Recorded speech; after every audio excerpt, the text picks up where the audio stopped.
We're starting with 8-1. We're going to be learning how to solve simple equations. The first thing we're going to do is the launch problem. Try your hardest, and then I'll show you the solution once you're completed. A shaky egg bagel baker just wants to keep things equal. What should he charge for one bagel to match his crosstown rival? Write and solve an equation to help him out. Explain your reasoning. So again, it not only wants you to solve the problem, but it wants you to write an equation as well. Here is how you can, Here is how you can solve the problem. 12 times b equals $7.80, and then you would just have to solve this problem. If you're multiplying b times 12, the opposite of doing that would be to divide b by 12. If you divide b by 12 on one side, you have to do it to the other side, which is how they get this part right here. When they do 7.8 divided by 12, they get b equals 65 cents. If you would like to pause this video and read through it more, feel free to do so, as I'm going to move on to the example problem for part 1. You can think of solving an equation as transforming the equation into a simpler equivalent equation. Your goal is to use inverse operations and the properties of equality to isolate the variable on one side of the equal sign. So again, your inverse operations means doing the opposite. So what you do to one side of the equation, you're also going to have to do to the other side of the equation. So the other side of the equal sign. If I'm adding, the inverse of that is subtraction. If I'm multiplying, the inverse of that is division, and then vice versa.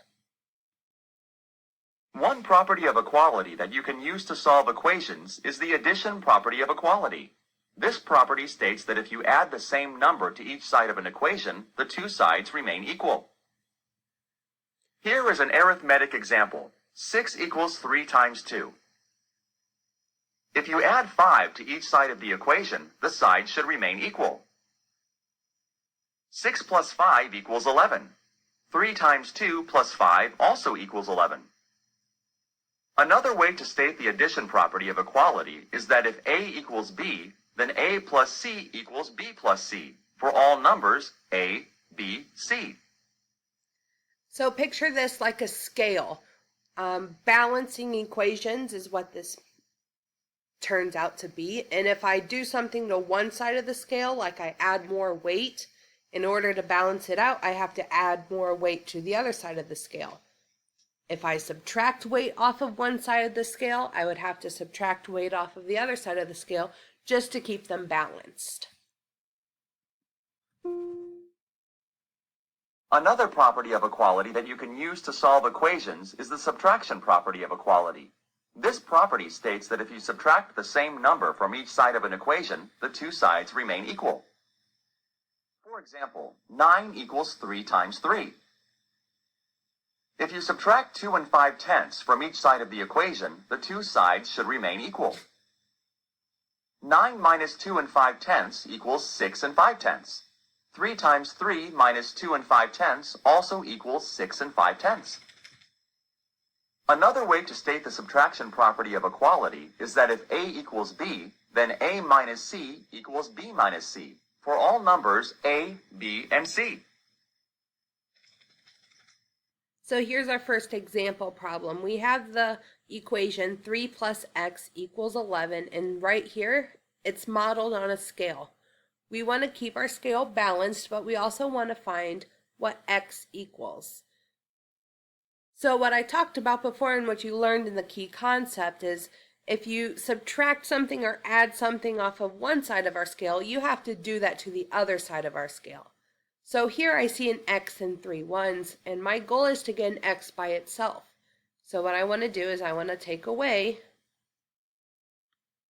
the 3 ones that are with the x. If I take away those 3 ones that are with an x, I want to take away the 3 ones that are over here. Notice as I do this, the scale moves, and now those are equal. So x equals 8 in this situation.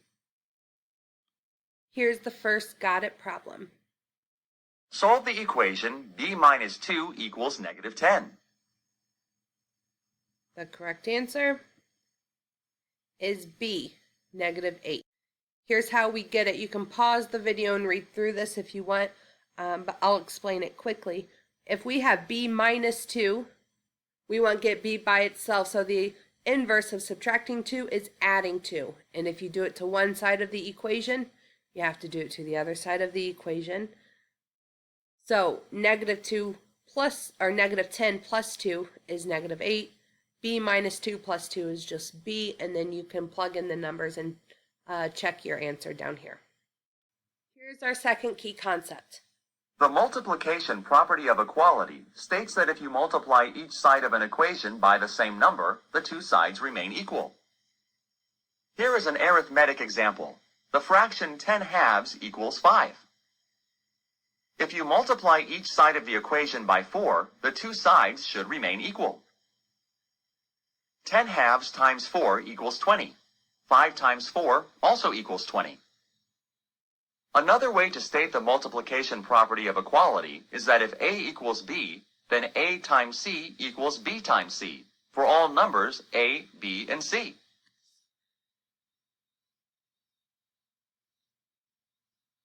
Another property of equality that you can use to solve equations is the division property of equality. This property states that if you divide each side of an equation by the same non-zero number, the two sides remain equal. For example, 12 equals 4 times 3. If you divide each side of the equation by -2, the two sides should remain equal. 12 divided by -2 equals -6. 4 times 3 divided by -2 also equals -6. Another way to state the division property of equality is that if A equals B, then A divided by C equals B divided by C, for all non-zero numbers C. So again, everything that you learned in the key concepts, so the second key concept we just looked at and also the first one, is making sure that you understand whatever you do to one side of the equation, as long as you do that same operation on the other side of the equation, your problem will still be equal. So we're going to work a couple of these example problems together, and then you'll do the got it problem on your own. We want to solve each equation and then check your answer. It's important to check your answer to make sure that you have a correct answer. Here we have D over -5. When it's written as a fraction like this, you can also remember fractions are just like division problems. Top number divided by bottom number. So we have D divided by -5 equals 7 2/10. We want D all by itself. So if we're dividing by -5, to get these to equal to just D, we have to multiply by -5. D times -5 divided by -5 will just equal D, because these cancel each other out.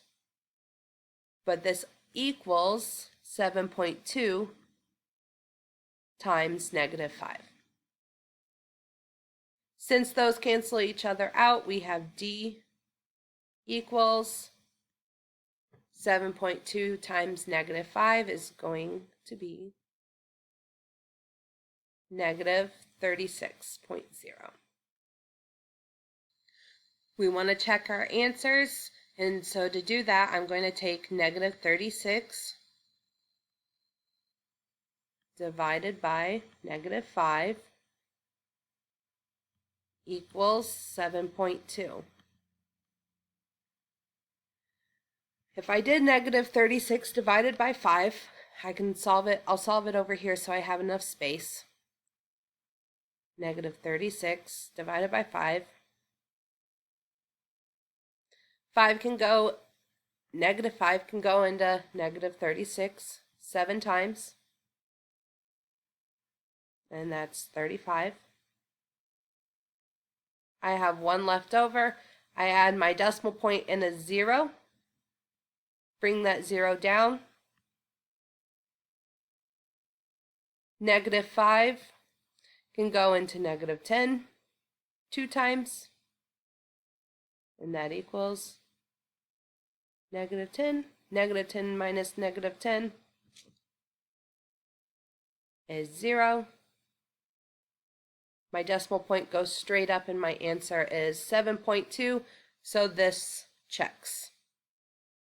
My next problem is negative 2p equals 1. Here we are multiplying negative 2 with p, and so the inverse of that is to divide p and negative 2. So if I divided negative 2p divided by negative 2, I would end up with just p, and that's going to equal 1 divided by negative 2.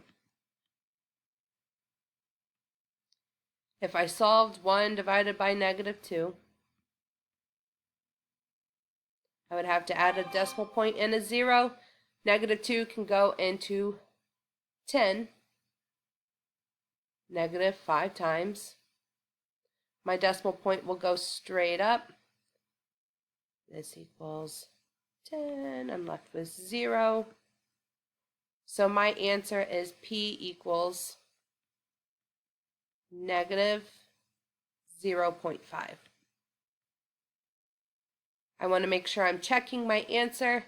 So negative 2 times 0.5, negative 0.5, multiplied together equals 1, and that does check out. When you multiply both of those numbers together, you get 1. Try this got it problem, and then I will show you the answer soon. Solve the equation m divided by 5/10 equals 11. Check your answer. All right, if you solved it and checked your answer, you should have got B, m equals 5 5/10. Here's how you should have gotten it. You can pause the video and read through this. If you're still unsure of how you got the answer, make sure you just ask me when we're in class together. So part 3. 3 of the equations have the same solution. Cross out the one equation that has a different solution. So the solution is going to be, what does the variable equal? I would love for you to try and tell me in the Edpuzzle question which solution you think is the incorrect solution. So pause the video if you need to, work out the problems, and then answer the question.